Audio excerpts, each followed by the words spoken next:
La Chine est officiellement la première puissance économique du monde et les Chinois ne s'y attendaient pas vraiment. Non, c'est pas possible. Je n'y crois pas.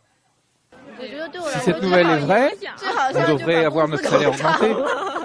Si la Chine est vraiment le numéro 1 mondial, on devrait doubler mon salaire à 700 €. Le pays détrône les États-Unis, qui occupaient cette place depuis plus de 140 ans. En 2013, les Américains avaient une courte tête d'avance, mais en 2014, tout bascule. La Chine devient première puissance avec 17,6 milliards de dollars de produits intérieurs bruts, contre 17,4 milliards pour les États-Unis. Une longueur d'avance qui va s'accentuer. D'ici 2018, la Chine pourrait distancier largement les Américains.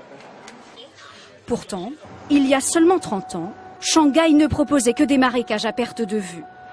Aujourd'hui, les gratte-ciels poussent comme des champignons. Une transformation éclair qui a mené la Chine à la première place mondiale.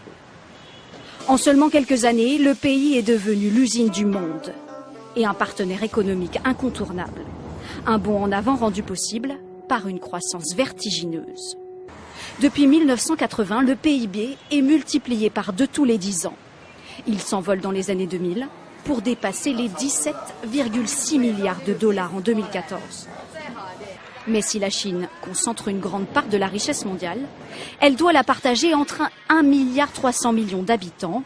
Résultat, du point de vue de la richesse moyenne par personne, le pays n'est qu'au 89e rang, encore très loin de la première place. Bonsoir François Langlais. Bonsoir David. Est-ce que les ressorts de cette fulgurante ascension chinoise sont toujours les mêmes? Oui, il y a les exportations, bien sûr. Vous savez qu'en 2014, le pays aura exporté quasiment autant que la valeur du PIB français. C'est considérable. Alors on imagine que ce sont des produits bas de gamme, comme cette chemise par exemple, qui est made in China. Pas du tout. En fait, le textile, c'est le 3e poste des ventes chinoises à l'étranger seulement. Le premier, eh bien, c'est ça. Ce sont des téléphones et des produits informatiques de façon générale. Et le deuxième, des biens d'équipement pour les entreprises.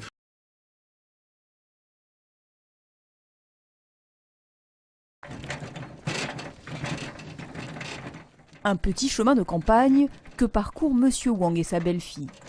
Ils se rendent dans leur champ à quelques minutes de marche de leur maison. Avec 2 hectares de terrain, ils sont parmi les plus riches propriétaires de leur village et pourtant, leurs cultures de maïs et de blé sont loin de rapporter des fortunes.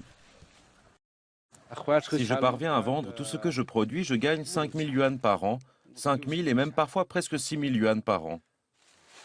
Environ 6 000 yuan par an, soit 900 francs, c'est 3 fois moins que ce que gagnent en moyenne les Chinois qui vivent en ville.